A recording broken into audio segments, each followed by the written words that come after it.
Welcome to the latest live stream from Seahawks Draft Blog. And oh, how good it is to talk about a win, Robbie.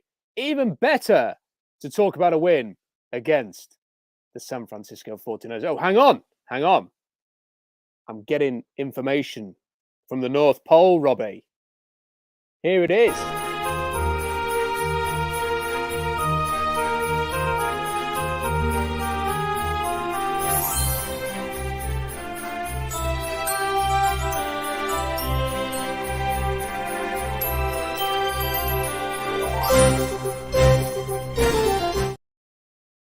I'm just getting a word, Robbie, that Santa Clara Claus has delivered another win for the Seahawks.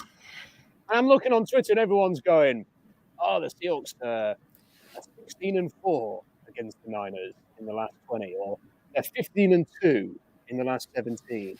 And someone said, actually, no, they're 17-4 in the last 21 because of the NFC Championship game. And I'm thinking, it doesn't matter because whatever sort of tally you come up with, the Seahawks kick the Niners' arse every single year. They're having the worst season in ages. This season is horrendous. Even in this game, you think, oh, of course the Seahawks are going to turn it over on like the 2-yard line when they're going in for the game-winning score. And then they're going to give up a 98-yard touchdown drive to lose. But even the Niners couldn't finish it off at the end. And there's Niners fans all over social media and they're saying two things. Oh, the Niners beat themselves again. Or they're saying, oh, how was that not a pass interference at the end, Robbie? All I've got to say to that is, ha ha ha ha ha. Fantastic. Amazing. It's great to talk about a win for once. And like I said, even better that it was against this team of all teams. Superb. Yeah, fantastic. Man, I sure love winning. It feels so much better to come onto this podcast and talk about a win. And you're right, man. How much sweeter is it now that we beat the Niners? It just feels good. You know, get kind of that like monkey off our back. These last 3 games have just been horrendous to watch. Have us go out there and win this game, even though this was back and forth. I'll say this was one of the most exciting games I've watched all season. Apart from the first game of the season that I went to in Indianapolis, this was by far the most fun I've had watching the Seahawks play all season. It's nice to look at our time of possession and see we actually won the time of possession, and see some things work out. But man, what a fun game!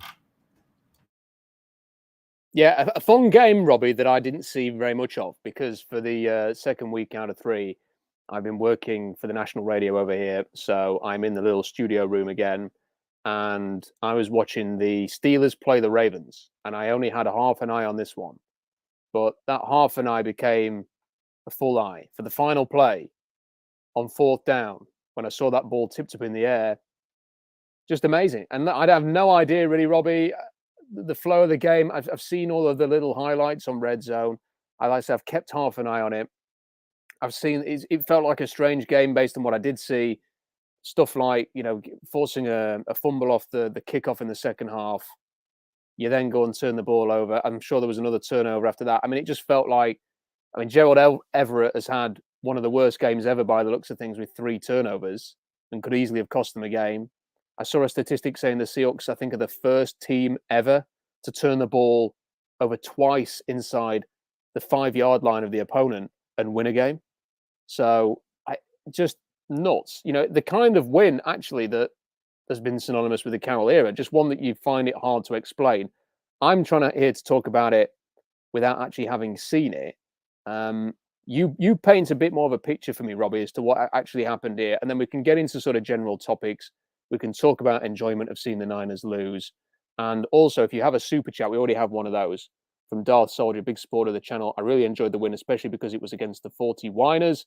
But is this just prolonging the inevitable? Of course, it's prolonging the inevitable. But, I think I don't think enjoy it. Yeah. You've got to enjoy it. I mean, like if this was the difference between Kayvon Thibodeau and Aiden Hutchinson and not being able to get those guys, I think we'd be maybe viewing it slightly differently, Robbie. But I mean, maybe not actually because it's the Niners. If it was anybody else, who would be feeling differently about it. But that's irrelevant, really. I mean, I think getting a good win, we've all needed to see a win. However, we want to talk about what needs to happen in the offseason. We all needed to see a win. No one wants to see the team lose in appalling fashion week after week between now and the end of the year. And I'm glad that they won this game.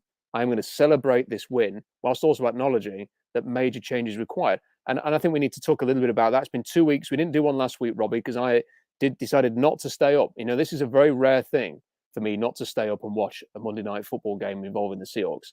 I think I have not stayed up to watch 2 very late games twice in 15 years. So this was a very rare thing. And the reason that I was not staying up for this game, Robbie, was because of a work thing that never even happened in the end. So I could have stayed up for it and we could have done our stream. But apologies that we didn't do one last week. Kevin, thank you for your message here. I miss speaking to you, Robbie, as well, and having a chat about the Seahawks last week as well. But I'm glad that as we come back here today, there is a win to talk about. Stick your super chats in, stick your comments in. We're going to try and get through. Let's have a fun podcast for once before we get on to the serious topics. What were the keys to the win? Who played well, Robbie? Who was disappointing? What would you say? I mean, I'm going to get into this. First of all, the special teams played awesome tonight. I mean, all around. I mean, just the Travis Homer 73-yard touchdown that, was a fake. Totally took me by surprise. I didn't see that coming. I was really stoked about seeing something like that. And then, what can you say more about Michael Dixon? He just kicks the ball so far and he just pins him deep. And I think they said something like San Francisco had started their last 3 or 4 drives inside their 10 and I don't know, it was just really good. They played all around. They played really well, and it was just all around fun game to see. I thought Russ looked a lot better today. I think our offensive line, I'm jumping to the negative, but offensive line needs a lot of work. I think it starts at that center position where I felt bad for us. So he did step into a sack once, but I mean, for the most part, I felt like he was getting hammered all day. It was just nice to see Tyler get involved, DK get involved.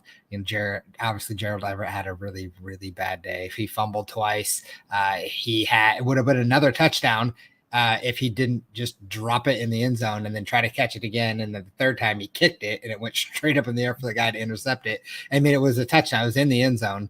And, that I feel bad for Russ because that would have been another touchdown for him. Probably wouldn't have been in the situation that we would have been at the end of the game because it would have been, at that point, probably more of a blowout. But, it was nice to see the crowd into it and to hear it. You could feel it through through the TV a little bit. You could feel how exciting it was at the game. There's just a lot about this that was enjoyable. All around, it was just an enjoyable game. And to top it off, it was against the Niners, which what could be better? Yeah, I mean, I'm looking at. There was one point when I was watching a bit of the game, Robbie, and I was thinking, who the hell's that guy playing on the O-line? And apparently, it was Jake Curran came into the lineup. I'm led to believe because Kyle Fuller got injured, and based on what I'm seeing on Twitter, Kyle Fuller did not play well. I have no idea. He's going to go in that Drew Nowak category, Robbie, of us kind of all wondering how the hell he ever ended up playing for the Seahawks. And he was not good at center. He's not a good guard. I want to talk a little bit about the O-line and the future of the O-line and the future of the team, because again, it feels like, although we are talking about similar topics, we are also seeing developments going along the way. I mean, this one from Rodney here has said, what do you guys make of the comments made by Judy? I mean, I think it means Jody there. Supposedly she's not happy. I mean, there was a report from Mike Garofalo that said she wasn't happy, that she didn't see this as like a one-off thing. And I found that quite encouraging, Robbie, because that to me was at least an acknowledgement that the things were not just down to a bit of bad luck this year. But then Garofalo walked back that comment he made on the NFL Network today, saying, "Oh, I got it wrong. I'm going to double back on this. She's not saying there's anything wrong with a decade of winning." And I'm thinking, well, that's exactly the problem, is that if Pete is in her ear saying it's a decade of winning and one-off year, and she's persuaded by that, no. The problem is not that they've had an off year. The problem is that for the last 4 years since the reset, their off seasons have been horrendous. They've drafted poorly. They've signed poorly. They've built this team badly. That's why they're in the position they're in now. Just because the record is what it is this year, it's been building towards this for a long time. We've been talking about this for 2 years. So I sincerely, I was a little bit worried listening to that Garofalo comment there. And it also, come on, man, the team rings you up and then you have your knuckles wrapped and then you're out there, walking that report back. It's not a great look. We've had another super chat from Darth. Big thank you. This game was so bad. I'm glad we won, but it looked to me like which team is more desperate to give the other team the win. They can be fun, though. And thankfully, the Niners were the more generous team. I think we should pay tribute to the Niners for being more generous. It is a time of giving. This is the time of year where you should think of others. And clearly the Niners did that today. Corey, thank you, man, for the super chat. Big thank you for that. For a Seahawks win and for the offensive game plan that should have been established weeks ago, he has sent a super chat and he says, cheers, Rob, and to Robbie. Thank you, Corey. It's very, very generous of you as well. You are just like the Niners.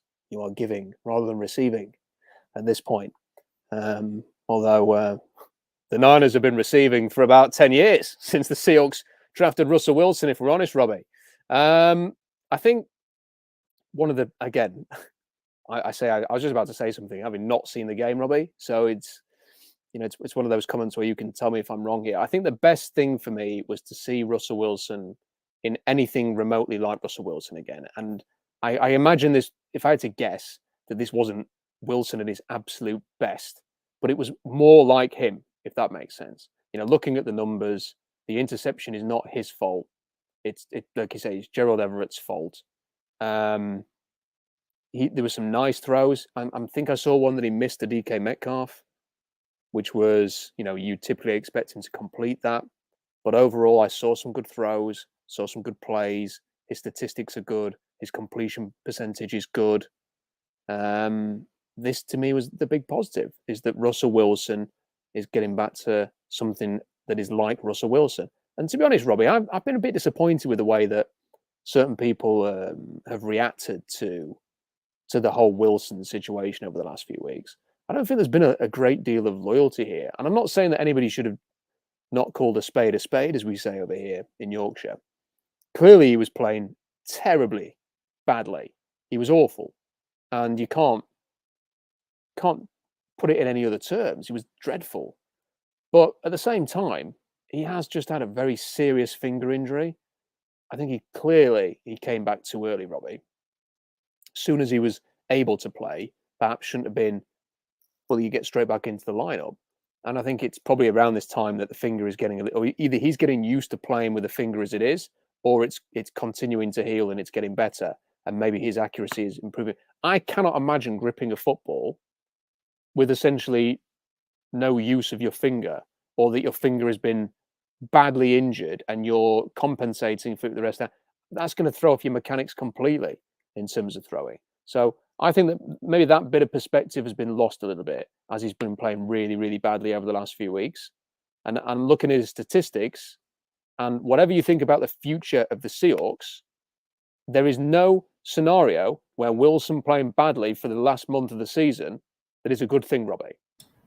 Yeah, I have a couple thoughts on this. First, it was frustrating to see him out there trying to make plays, but I mean, a bad Russell Wilson is better than a healthy Geno Smith. I mean, that's kind of what it is. And watching someone like Gardner Minshew today go out there and lift the Eagles up, play really well, and was dialing it in, made me think, man, if we would have had a better backup plan, a backup quarterback, maybe if we would have won a couple of those games that we lost, Russ wouldn't have felt the need to push back from this injury. Maybe he could have sat a week or two longer, knowing that we were winning some games, that, they had a capable backup. But I feel like he probably felt like to save the season, he needed to come back to try to help them win. It's hard when you're losing to see kind of those perspectives. It's hard to see, when you're playing badly, you're just playing badly. And regardless of it, it's hard to see the positives. You see a lot of the negatives in that, regardless of the scenario, injury or not. And there was a lot of people questioning whether or not he should even be back on the field. And, is it any worse having Geno Smith out there? And the answer is yes. I mean, Geno Smith is not any good for us. So having him come back out and try to play for us, kudos for making the effort. Probably wasn't the smartest decision, but it also falls on the coaching staff to, they should have had a better plan at the backup quarterback position, because, Geno just wasn't it. No, I'm not saying that it was definitive that DK Metcalf was pointing at Geno Smith last week and saying he should be starting, but it certainly looked a lot like he was doing that, Robbie. And I think The problem with that situation is that DK Metcalf forgot that Geno Smith is Geno Smith. I actually, watched a little bit of the Eagles game against the Jets, and with the caveat, obviously, that they were playing the Jets. Seeing Gardner Minshew do what he did today in relief of Jalen Hurts made me increasingly just mind blown as to why the Seahawks never got into this and just brought him in. Because going into the season, and it feels like a long time ago now, remember, they kept Sean Mannion on the initial 53-man roster because they wanted competition because they didn't believe in Geno Smith. Because he'd had they've never really had full faith in Geno Smith. And then Sean Mannion moves off, Jake Luton comes in. And they, that was an easy upgrade for me, Robbie. Just go and get Gardner Minshew. I mean, I don't understand why, for a team that preaches competition, why having a big name, big personality quarterback as your backup would be an issue. And I'm telling you now, Gardner Minshew, I think, would have given you a better chance to win some games while Wilson was out. And we would have been having a bigger conversation about whether Wilson comes back in time or not if they had brought in Minshew. But that's the past. There's nothing they can do about that now. Geno Smith is still Geno Smith. A few more super chats coming in. Darth says, touche, the Whiners were definitely in the season of giving. Indeed, they were. And it'll be coal in the stocking of Kyle Shanahan this Christmas after 2 losses to the Seahawks. Big Mike says, a nice Christmas present today. Indeed, it was an early Christmas present. And Roman says, Seahawks to the playoffs. Steady. Also, thoughts on D. Eskridge. Robbie, thought on D. Eskridge? Yeah, and nice seeing him play. Super fast. Love that he got his first touchdown today. That was exciting. I'm excited to see him kind of grow and see what he can do kind of in that third receiver. I thought we saw a lot of Freddie Swain today still, but I'd like to see Eskridge going forward. Him getting more touches. And I'd like to even maybe see him on the kickoff returns or something like that, because I'm not trying to take anything away from DJ Dallas or anything like that, but I just love to see him get a couple more touches, maybe a couple more end arounds or something. Just I want to see the ball in his hands more because he's got that electric speed. Keep your super chats coming in. Thank you for your support so far. I'm seeing this report here from the press conference, Robbie, that Jamal Adams has sprained the same shoulder he had operated on. So another sprained shoulder for Jamal Adams. And tonight is not a night to get into the weeds of the Jamal Adams trade again. But he's had a couple of. I mean, people were saying, "Oh, he's playing a lot better recently." I think his game last week, he was good. I mean, that was a good performance. His PFF grade, I'm looking at his PFF grade now, 75.9 was his second best of the season. The Packers game, 79.6 was his best. He played well against the Jaguars, 75.2 via PFF. Against the Cardinals, though, a 44.5. And overall, the body of work it's not one of the best safeties in the NFL. And when you don't have the big plays, he's not had the sacks this year. He's had a couple of interceptions. One was, last week, courtesy of a good play from Quandre Diggs, and the other one was courtesy of a dumb play from Aaron Rodgers. The big plays, the stats, and now the injuries, Robbie. He had injuries last year. He's now got another injury now. And let's just learn from last year. Even with the Seahawks struggling as they are, I do not want to see Jamal Adams playing in any games with the shoulder injury. I saw too much of him giving up on plays on the goal line because his shoulder was hurt at the end of last year.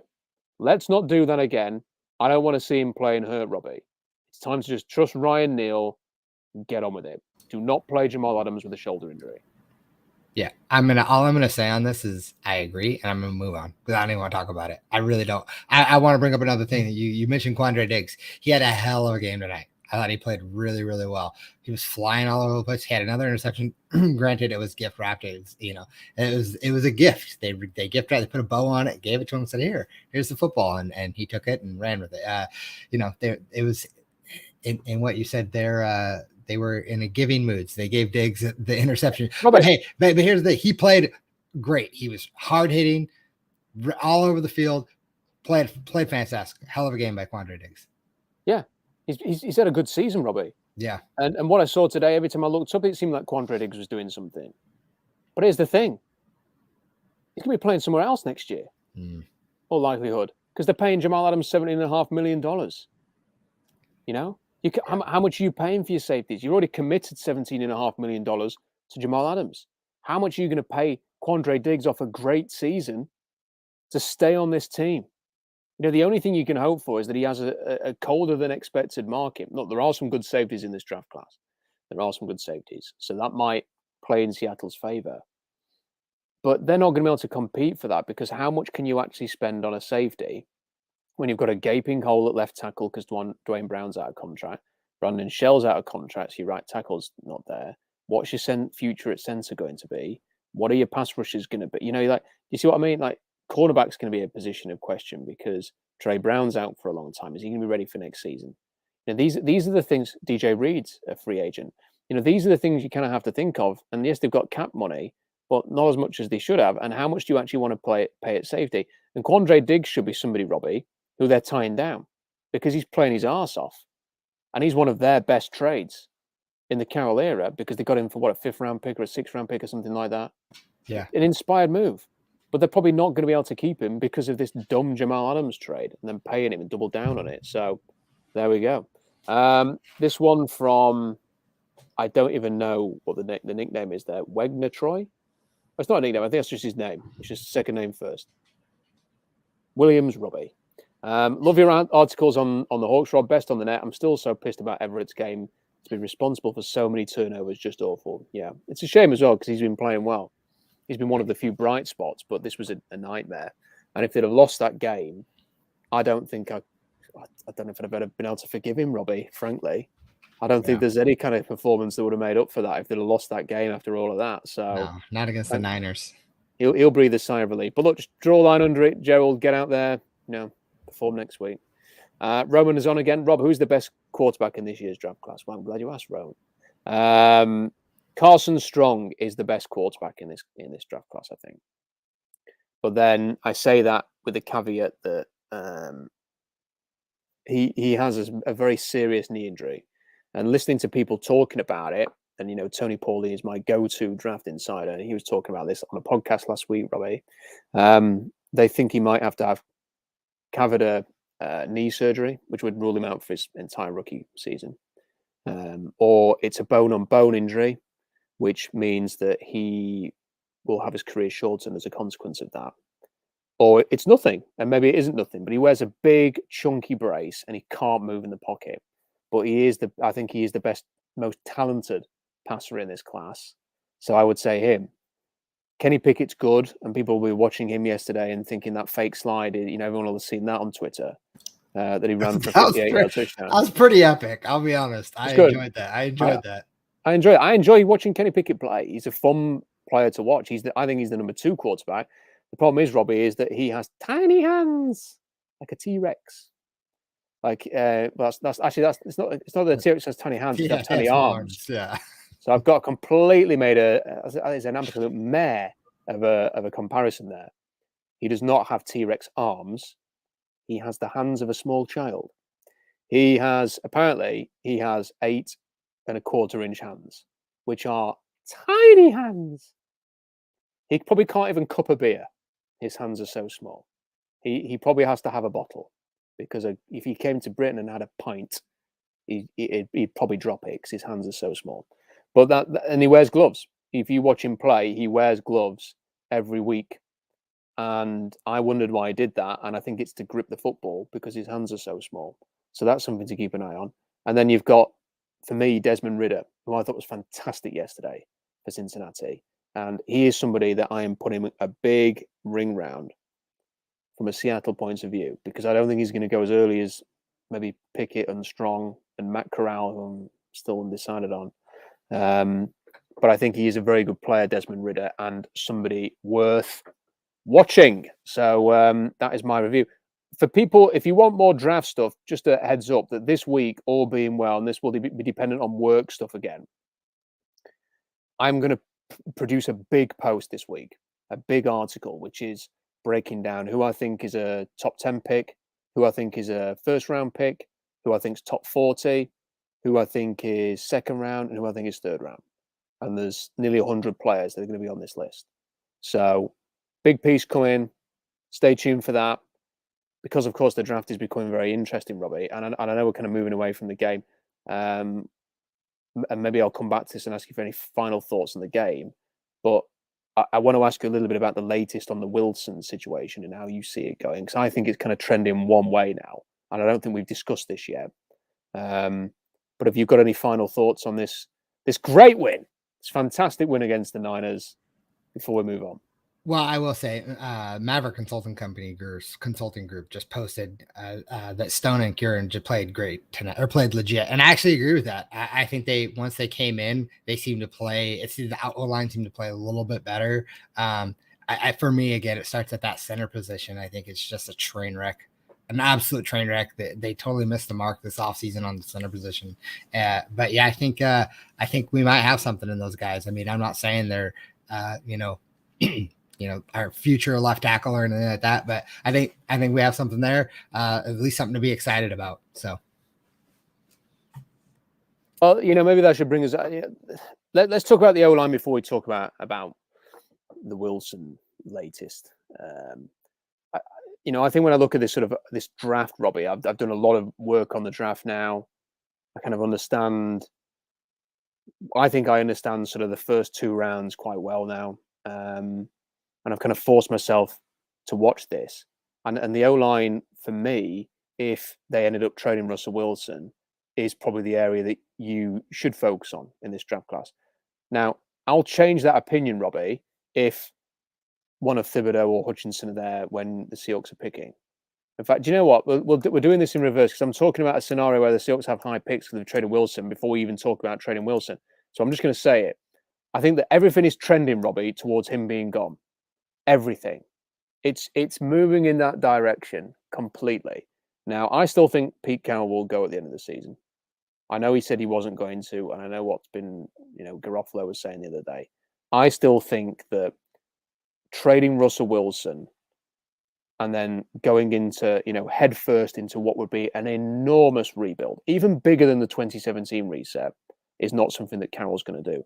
He was reportedly considering retirement in 2017. We've been over this a million times. That was with a significant reset, but they still had Wilson, they still had Wagner, they're going to build around those guys.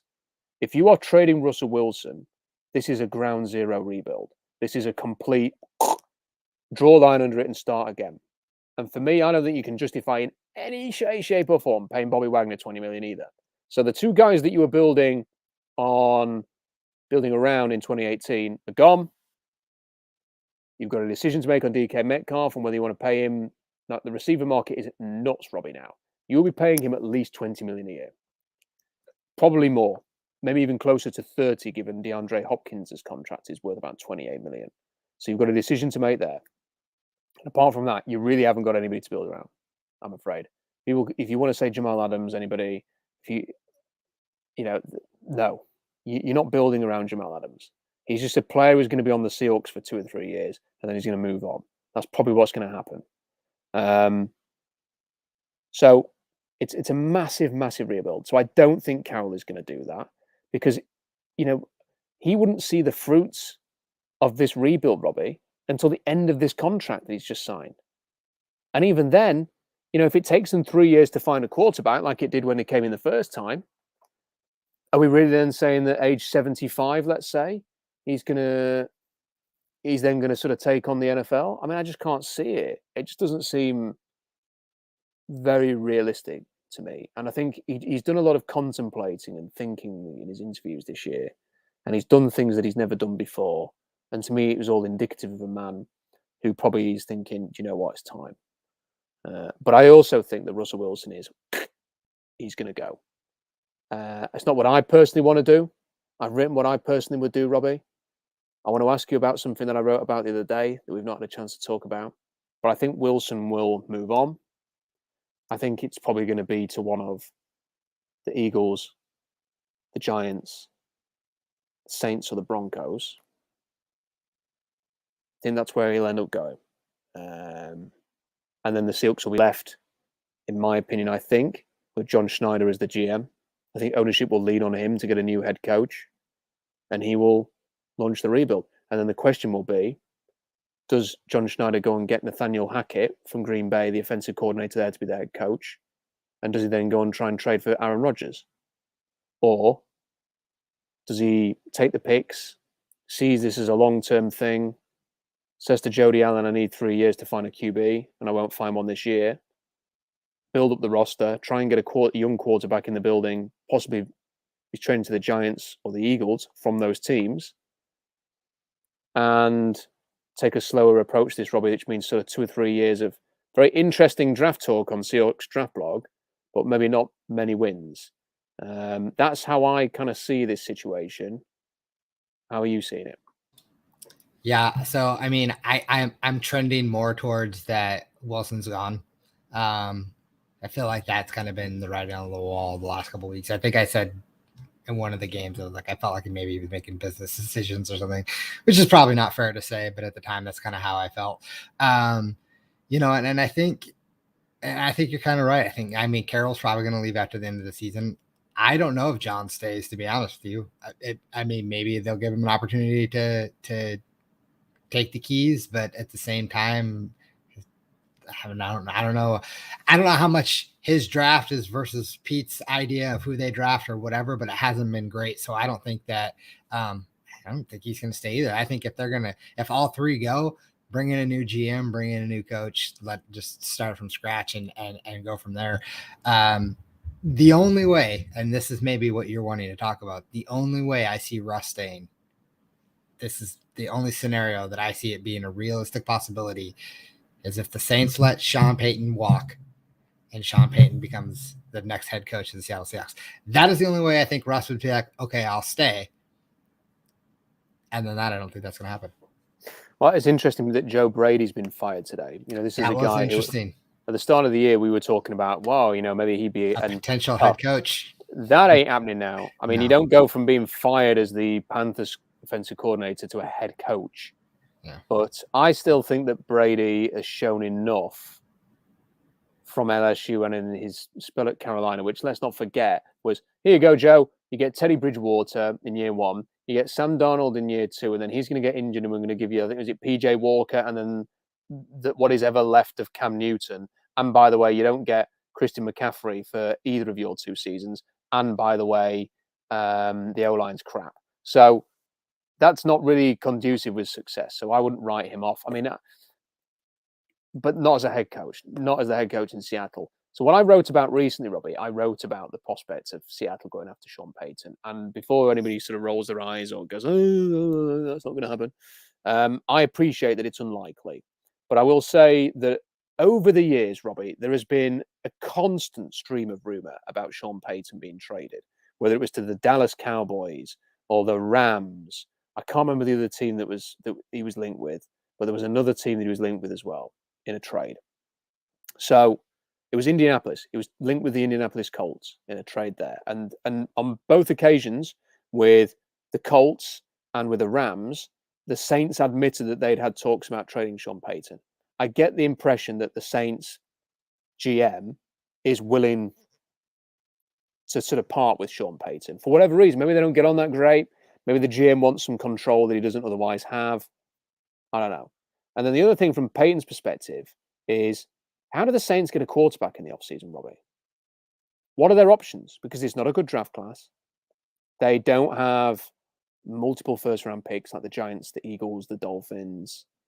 They've spent a lot of their cap space already. So they're not like the Broncos who've got a bit more to play with here. It's going to be hard for the Saints to bring in a quarterback with the resources they have. And part of me just wonders whether Payton will go, if I can't bring a quarterback to New Orleans, I'll go to a quarterback. I'll go somewhere where there is a quarterback. And I found that interesting that was talked about by Mike Florio, that he pitched that idea. And then it sort of made me just think, And I've read a couple of things since, a couple of other articles, and Albert Breer's been talking about it and others, that have just wondered whether Sean Payton might be available again in the offseason. I would love to see what Payton could do with Joe Brady's offensive coordinator, maybe working together, back with his old boss, because they worked together in New Orleans, with Russell Wilson, and just see how that works, and just see how it works. And you'd have to trade for him. I don't think the Saints would fire Payton. Whether they would say, look, you've been great for us, we're going to let you, if you want to go, we're going to let you go. I don't know why they would do that, though. I think you might have to throw a pick in. But if it was like the Saints and Payton going, okay, mutual respect, but we're going to let you go, but we want something. If the Seahawks then chuck in a third-round pick, I am down with that. I have no issue with that whatsoever. And I would embrace it and let's go. I think that'd be great. Don't think it's going to happen, but I also think it's one of those things that you kind of talk about it and you think it's unrealistic, and then the more and more you talk about it, the more and more you think it's not totally ridiculous. It's not, and I could see a scenario where they mutually part ways. Where Sean Payton just kind of like, hey, either like let me go, or I'm gonna retire for a year or something like that, and then just sit out for a whole year. I think he probably wants a new challenge as well. I don't know. I don't think it's totally asinine. I don't think it's the craziest thought process ever. I I actually like the thought process, but again, the only way I actually see that happening is if he comes to Russ and Russ is willing to stay here. But we got a lot of things to talk about when it comes to this team. I mean, offensive line, we got a lot of issues there. What are we going to do? I mean, the safety position, corner, linebacker. I mean, we got a lot of holes to fill, and New Orleans, they got a pretty solid football team. They're just kind of missing that quarterback piece. So I don't know. It's interesting. It's an interesting to talk about. Roman says, do you guys hope the Seahawks blow it up and start from scratch? I mean, what I've just pitched there is kind of like my ideal thing. But I'm willing to admit that some of the options that I said at the start of the year, get a very creative, open-minded, aggressive, offensive-minded head coach, and Premier Russell Wilson. I'm struggling to find who that offensive head coach is. I'm willing to concede that, and I'm not going to bludgeon a point to death and keep bringing it up, Robbie. If I don't, my confidence has wavered in obviously with Brady being fired and Darbow's not had an amazing year with the Bills, and you actually look out there and you think, who is there? People go, about Eric Bieniemy. Well, the Chiefs have been great this year. And how much of that is Andy Reid, and how much is Eric Bieniemy, and how much is it Patrick Mahomes? So I don't see a ton of options out there. And as I've mentioned already, I think I see Wilson going. I just think it's inevitable that I think he feels change of scenery is the right thing. That the Seahawks may well think that. And then it's about what's next. And as I mentioned, I think there's every chance, if Schneider stays, that he rings Green Bay to see if they could do a deal for Aaron Rodgers. But that'd be very expensive. You might have to take all of the stock you get for Wilson and give it to the Packers for Aaron Rodgers. And Aaron Rodgers is pushing 40. So that would be an extreme short-term move. If they get the picks, let's say they do a deal with the Eagles, Robbie, or the Giants, and they get a couple of reasonably high first-round picks. This is what I was going to mention before. I think that's when you look at the offensive line. And in this draft, there are offensive linemen that I like. And maybe you can shape an offensive line that can be good for some time. Now, the disappointing thing is, if you end up sort of picking 5, 6, 7, there's no like Jamar Chase level quality player. I'm not saying that they need a receiver. I'm just saying that there's nobody who sort of jumps out to you that would be available in that range. Evan Neal for me at Alabama is a guard, not a tackle. He's been playing left tackle. I think he's a guard or a right tackle. But can I imagine a scenario where you have him at left guard, Damian Lewis at right guard? I'd be interested to see that, because I don't think Gabe Jackson's been a success. And then you look, people have been putting Tyler Linderbaum in the top 10. No, he's not a top 10 pick. He's a late first round pick. But could you then trade up from the top of round 2 to go and get him in the bottom of the first round, Robbie? And then you've got a potentially sort of an Evan Neal at guard and your centre, and you've got Damian Lewis there already. That's a great interior line. That's a foundation to build from. Now, of course, you haven't got your left tackle, but if you've got 2 high first picks, maybe you go and get a Trevor Penning at Northern Iowa who can play left tackle. Maybe you look at Abraham Lucas at Washington State, who I think can convert to the right, from right to left, because he is very, very mobile. I think Bernard Ryman, the Austrian guy from Central Michigan, is very, very interesting. So if you could come out of the draft at least thinking there's an offensive line there that can be really good, that's something to have. And then, because I think moving on from Wilson is going to be massively painful. If your starting point is we've got talent on the offensive line, then at least it's a start. The problem is that your Pennings and your Rymans, they're from small schools, and there's a bit of an unknown there. And I need to see all of these guys test, Robbie, before I give them any of them a firm grade. You need to see how they're going to test. You need to see how explosive they are. It has to be seen with offensive linemen. You have to know that information. So that's how I'm thinking about it right now. And then I think you've got to get the running game going as well. You've got to get a new running back. You've talked about this, Chris Carson. You just can't clinging on to Chris Carson. But I do think there are running backs in this class, Robbie, that are worth having. And a little spoiler for the piece I'm going to put up later in the week. Florida's Dameon Pierce, a guy that a lot of people don't talk about. I'm putting him in the second round for a grade. I think he has been underused at Florida. I think he's explosive. He's great in the open space, can shake off tackles, drives through contact. Anybody who saw his touchdown against Florida State will love the guy. His helmet came off. He finished the run with that helmet, Robbie, and then just went absolutely nuts in the end zone. I'm putting him in as he should have. That was pretty badass. It was, and that is what I want in a running back. On a Banff running back, and that's what he is. So, and I tell you what, I'm putting him in round 2, but he won't go in round 2. He'll be mid-round or even day 3, and that's go and get that value, go and get him in. I think he is a guy. Along with Zach Charbonnet, who's also a very good running back. So, if you can get that sort of that framework started there, Robbie, and if you get 3 first-round picks of Wilson, you get an extra one the following year. Let's say the Seahawks don't pull up any trees in 2022, and maybe that 2 of those picks are top 15 picks. Then maybe you look at the defensive side of the ball, and you build up your defensive line. You try and find a quarterback. That's when you start to maybe think, well, could it be interesting? Yes. I mean, the thing is, though, is it could be interesting, and I'm making it sound like a great idea here. What's the alternative? The alternative is you end up being the Carolina Panthers. They're not very good. Matt Rule's not had a haircut or a shave, I don't think, for the last 6 weeks because he just looks completely stressed. He's fired his offensive coordinator completely randomly out the blue on Sunday. They don't have any answers at quarterback. They've made some nice picks, Robbie. They've made some nice signings. They've got Brian Burns. They've got talent in the secondary. They've got good receivers. But they're a crap football team. And that's what the Seahawks could be. You could make good picks. You can make good picks, average picks. You can even make great picks. If you don't have a quarterback, if you don't have a good coach, if you don't have the right schemes, if everybody's not being given a job and in the right positions to do their job, if you don't have clarity on what your vision is, it can all go wrong. Yeah, I agree. And I want to kind of comment here on people. We're seeing a bunch of chats come. I'm trying to catch up. It looks like we have some super chats we missed too. But a bunch of people are saying like, well, Jody Allen is going to let Russ go. We might not have a choice. If Russ wants to go, he's going to go.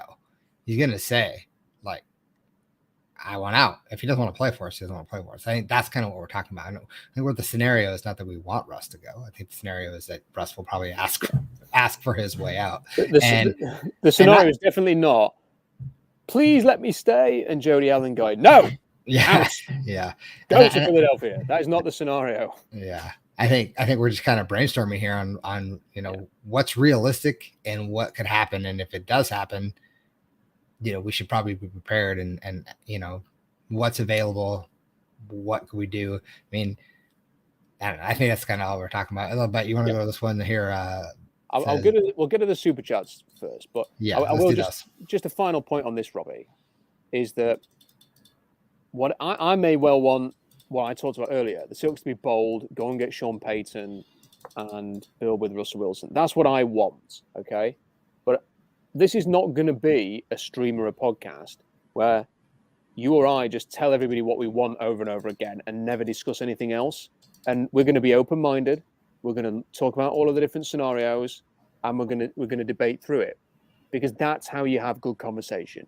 That's how you are prepared for any eventuality. So, could I imagine a situation where Pete Carroll stays? Yes. If that happens, and probably between now and the end of the season, we'll probably have a conversation about what that looks like. Schneider staying or leaving, yeah, we can talk about both of those. Wilson staying or leaving, we will talk about all of those. We'll talk about everything. What I want or what Robbie wants will not dictate the only topics that we discuss on this stream. But we are going to just sort of look and see what the different possibilities are. So this one from Blitzy the Clown, I'm convinced Carroll will leave at the end of the season, regardless of how many wins they end up with. But I hope Carroll goes out with some more wins like today so he can keep his pride and dignity. That is the ideal scenario for me, Robbie. More wins, good end to the season, but still change for next year, because I don't want to see Pete Carroll and John Schneider and Ken Norton and Shane Waldron and Tater and all of these people making the decisions for this franchise moving forward. Yeah, no, I agree, and I will never take anything away from Pete Carroll from what he has done for this organization, right? I mean, brought us our first Super Bowl win. He's been responsible for some of the greatest Seahawks moments I can ever remember. So like I've said time and time again, build a statue of the guy out in front. It's great, but we have to recognize when the time is to move on, and I think that time is now. So from Charles says, Robs, how did Russell Wilson's passes look today, considering this is the time he should have been considering to come back? Sadly, I was at the 9 to 5.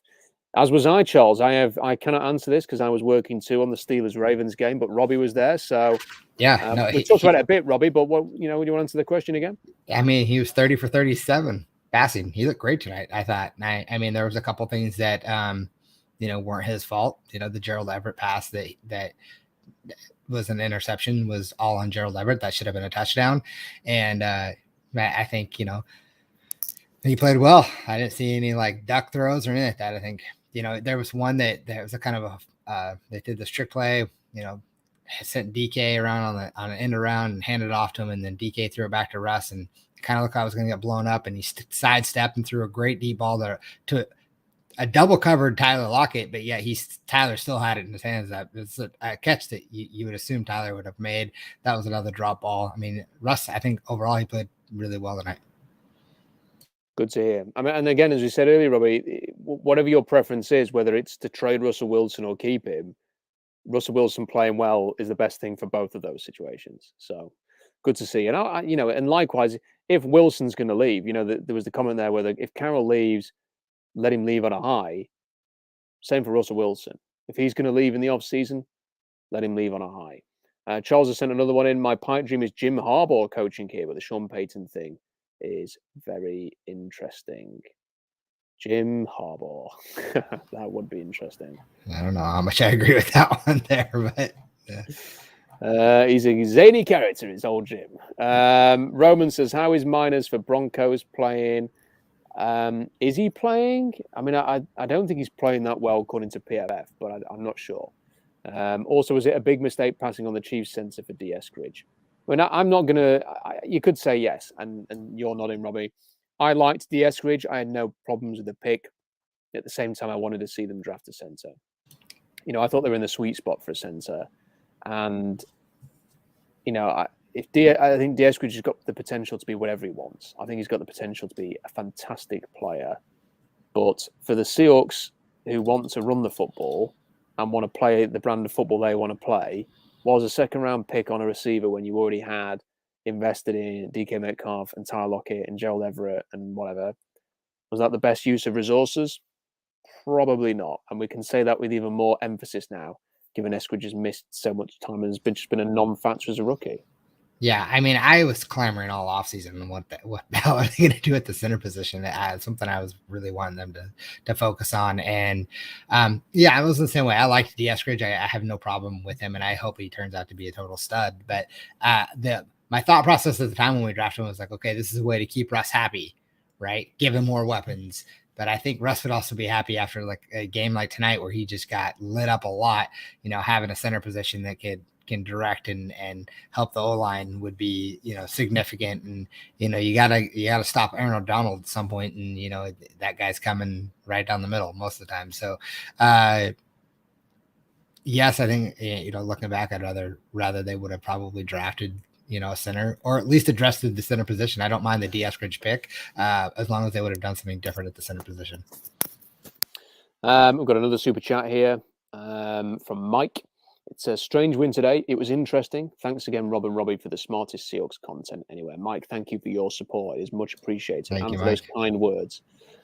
Really, really appreciated. If anybody has a final super chat to send in, we are going to do another 5 minutes and then we're going to wrap up here. So get them in. We'll come straight to them straight away. Robbie, I cannot resist but reading this out. And I apologize in advance, but I've seen a tweet from Dave Softy Marler from KJR noting that the defense did not give up a point with Jamal Adams on the bench. It did not give up a point after he went off injured. It is very frustrating to me because however much, if they are about to embrace a rebuild, how much better would that rebuild be with another top 10 pick thrown into the mix? Even in a down draft year. And you can do a lot of things with a top 10 pick. So I don't know. It's just another frustrating reminder of how bad this trade is. This trade is going to be hard to shake off for me. On the question of DK Metcalf, Robbie, let me ask you this before we wrap up here. What do you see Metcalf's future being? Because I mentioned it earlier. He may be he could ask for $30 million a year in the offseason because Nuke Hopkins is on 28. Do you pay him between 20 and 30 million? Or do you trade him for, I would expect that you would get a couple of first-round picks at DK Metcalf. Because if Jamal Adams is 2 firsts, I think DK is 2 firsts as well. And the fact that this is a down year at receiver after a couple of good years means that any team looking for I could imagine a team, I'm not just saying, but a team with a young quarterback who doesn't have the weapons that, say, Joe Burrow has, could look at DK Metcalf and think, we need that guy. Mm-hmm. So what would you do? This is tough. It depends on the scenario, right? If Russ goes and we don't bring in a quarterback that if we're just bringing in someone that's just going to be a filler, then you probably trade DK to fill some other holes. If Russ stays, I think you sign DK to a long-term contract because it's going to keep him happy as well. Or if Russ does go and you bring in someone like, I don't know, I don't think Aaron Rodgers is the realistic possibility, but if you bring in someone who might be a long-term solution here, you want to keep weapons. You don't want to trade weapons away for that quarterback. So then I think, again, you keep him. But I don't know. That's a tough one to answer right now. I think I'd like to see more of what we have out of D. Eskridge. And I know we have Tyler locked up for a long term. But at this point, it's really hard to kind of answer that question, kind of to know what's happening at the quarterback position. I don't know. Yeah, I don't know. 30 million is a lot. And there are things about DK that frustrate me, the immaturity, the drop balls. But then there's times where he's just a beast, I think they need to game plan more for him, get him the ball earlier in the games, get him going, way earlier than they have, and don't let him get to the point of frustration where he's on the sideline getting all pissed off because he's got a target all game, going into the fourth quarter. Like there's things that need to happen to kind of keep him in the game mentally. But I think this is kind of the nature of the beast with, some wide receivers. You get those, you get that diva mentality, right? So I don't know. I don't know if he's worth 30 million, but at the same time, it just depends on the quarterback position. I think it's a great discussion to have, and I don't think there's a right or wrong answer to it because on the one hand, you don't want to make a habit of trading away your success stories, your best players, and those picks still have to turn into good players. It's just whether or not, if you are going to move on from Russell Wilson and you are going to have some question marks at quarterback, do you then want to give that quarterback an amazing physical talent in DK Metcalf, or do you want to say, look, it is what it is. Can't justify paying $25 million for DK Metcalf. We're better off having the picks and using him to sort of restructure this team and reinvest in the trenches rather than going with a superstar wide receiver. And he hasn't played like a superstar this year. He's just got that physical brilliance, which is better than he's the best athlete. He may well be the best athlete in the NFL, Robbie. I mean, he's just that good. So it's a great debate and question to get into. And I'm sure because at the end of this season, he's going to expect to be paid because he's got 1 year left on his rookie deal. And this is the first time that he'll be able to negotiate. So if they don't pay him, I can see issues in the summer about holdouts, about wanting to be paid, and because of the structure of the new CBA, he would end up playing anyway. But then you go down the route of franchise tags and stuff like that. I don't know. Could get very messy. Must admit, the idea of DK playing with Russ under a really like a Sean Payton type is enthralling. And the idea of seeing DK in any system with a different quarterback and a system run by a coordinator who is really on it is also really exciting. I don't think he's had that yet. So we'll see. I'll tell you one thing though, Robbie. Here's a totally random question for you before I get into the final super chats. How would you feel about Josh McDaniels as the head coach in Seattle? Totally random question, but how do you feel about that? And think about it. Yeah, my first gut reaction is I don't hate it, right? Like I know what he did in Denver, and I know the whole Tebow debacle and all that. But I mean, look what he's done with the Patriots. I mean, he's a smart guy. I mean, he and what he's doing with Mac Jones, and I think he's got a lot of moxie. So for me, I think it's intriguing. He's a coach that deserves another chance. I know his first go around wasn't great, but I think I wouldn't hate it. There's just something about a coach who's maybe learned lessons from a first failed stint. And as you mentioned, if you were going to go into a new era, Robbie, without Russell Wilson, let's say, the way that McDaniels schemes his offense and has made life very good for Mac Jones as a consequence is appealing. The problem with McDaniels is that I think, like a lot of Belichick disciples, he tries to be Belichick. And if he ends up trying to be Belichick again, he ain't Belichick. You know what I mean? How they deal with the players, how they treat the players. It's something that Belichick can get away with because he just holds his hands up and shows the amount of jewelry he has on his fingers. Whereas Josh McDaniels can't necessarily do that.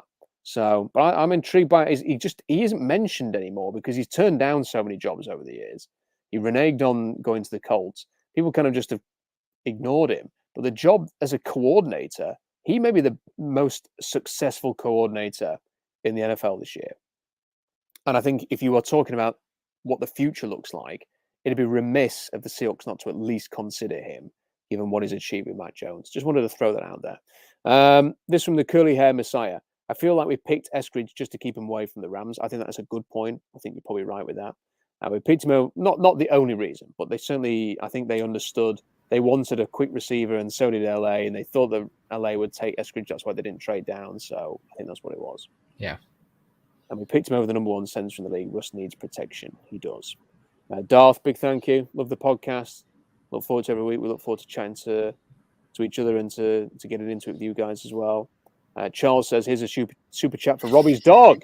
Yeah. Which is always worthy of a shout. Yeah. Is he here? No, she's not around. She must be doing something else. I don't know. She's usually laying right here, but she's not right now. Well, Robbie, it's 2:00 in the morning. I need to drive home. All right, It's always been a pleasure. But yeah, should we just take a moment to just bask in the glory of beating the Niners? Bask. Yes. Not just beating the Niners. No. Sweeping the Niners. Yes. The Seahawks have won 4 games. 4 games. And it is in England, it is December the 6th. The Seahawks have won 4 games only. And 2 of them were against the Niners. That is amazing. Hey, I love this. Stuff. I love this. We should just end with this. Right there. Yeah. Oh no, that's a good one too. But we should end with the one that's 2 above that. The Niners gave up 3 first rounds for Trey Lance. You know what? If there's one thing that makes the Jamal Adams trade seem a lot better, it's that right there. Yeah. They gave up 3 first rounders so they could continue to start Jimmy Garoppolo. And Jimmy, boy, we appreciate your efforts today. Yes, thank you, Jimmy. Trey Lance is not that good, as we were talking about anyway. So let's be merry and festive about the fact that the Niners are the Niners. On that note, Robbie, always great to speak to you. You as well. Enjoyed talking about a win for a change. Thank you for all the super chats and for everybody who's been joining in. Great numbers listening live as well. Don't forget to spread the message, share, and like the video. Press the little thumbs up button for like. Share it around Reddit, Twitter, and all that stuff. Subscribe to the channel, very important as well. You'll never miss any of the videos. Stay tuned to Seahawks Draft Blog this week for the big draft post that's coming up this week as well. Until next time, the winning run starts here. They've won 1 in a row. We'll see you next time.